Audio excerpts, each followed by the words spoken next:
Welcome to this video entitled Scaffolding to Support Language Development.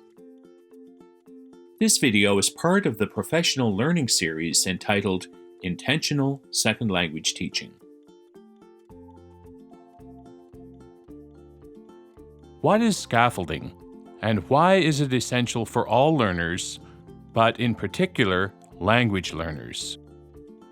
Scaffolding is a term used in education to describe temporary supports that are needed to achieve learning goals. The concept is grounded in the important work of two eminent psychologists, Lev Vygotsky and Jerome Bruner. Vygotsky used the term zone of proximal development, or ZPD, to explain how teachers, or a more knowledgeable peer, can help learners move from their actual level of ability to their potential ability. Vygotsky viewed social interaction as critical if learners were to realize their potential ability.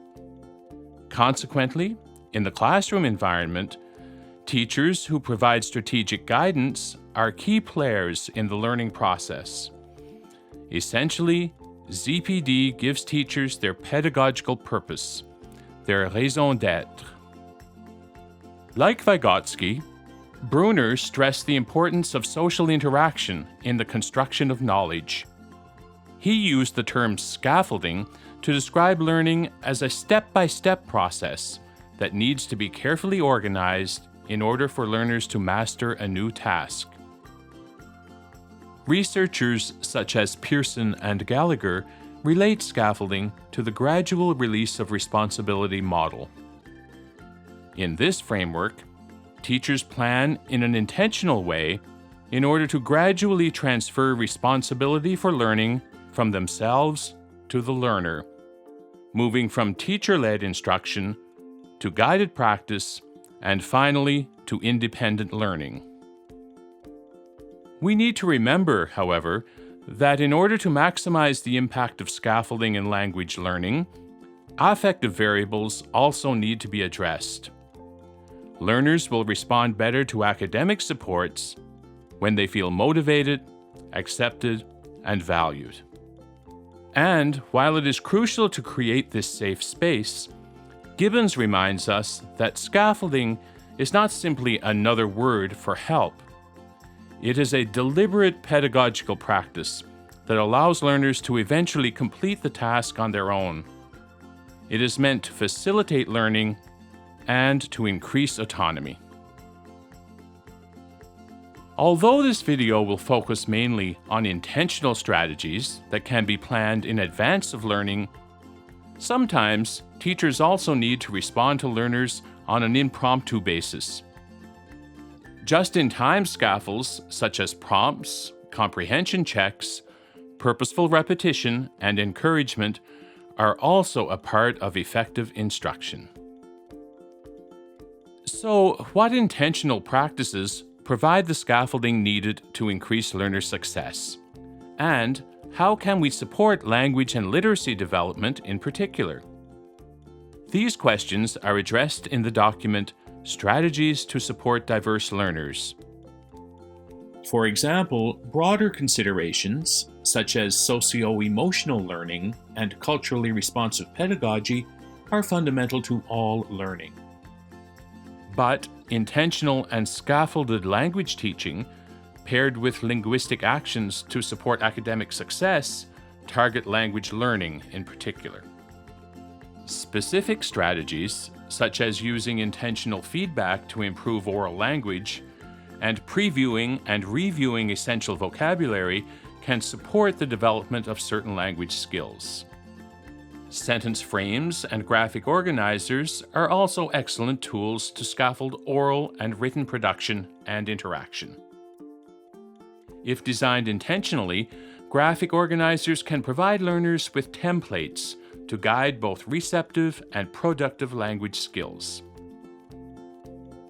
A well-constructed organizer can give essential visual and textual clues to facilitate both reading and listening comprehension. Arnett and Bourgoin, in their book Access for Success, describe how these tools help learners to focus on and retrieve key information from written and audio texts.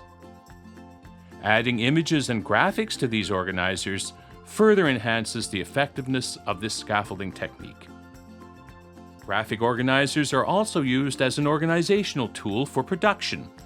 Many learners benefit from a variety of visual outlines to guide the planning for a spoken or written task. We need to keep in mind, however, that scaffolds are temporary supports that can be used by language learners at certain points in their language development.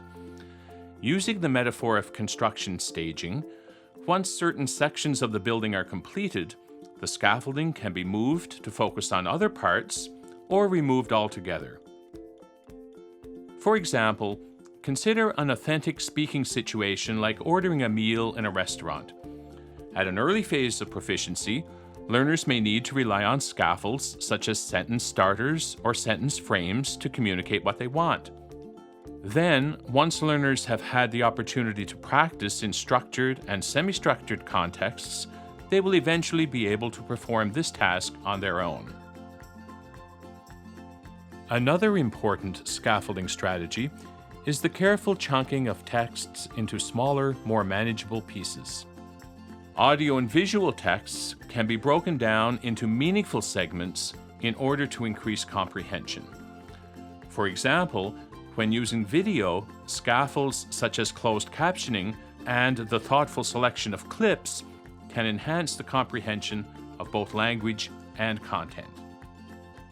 To facilitate reading, chunking difficult passages and adding vocabulary call-out boxes in the margins can also contribute to learning. Technology can also be a useful tool to divide a passage into manageable parts and to call attention to key ideas, concepts, and structure. Over time, as proficiency and confidence increase, these chunks will be gradually replaced with more complete and authentic communication. Finally, here are some simple but effective scaffolding strategies that can be employed to make language more accessible to learners. Providing models and examples of completed tasks. Using text enhancements like bold, highlight, and color.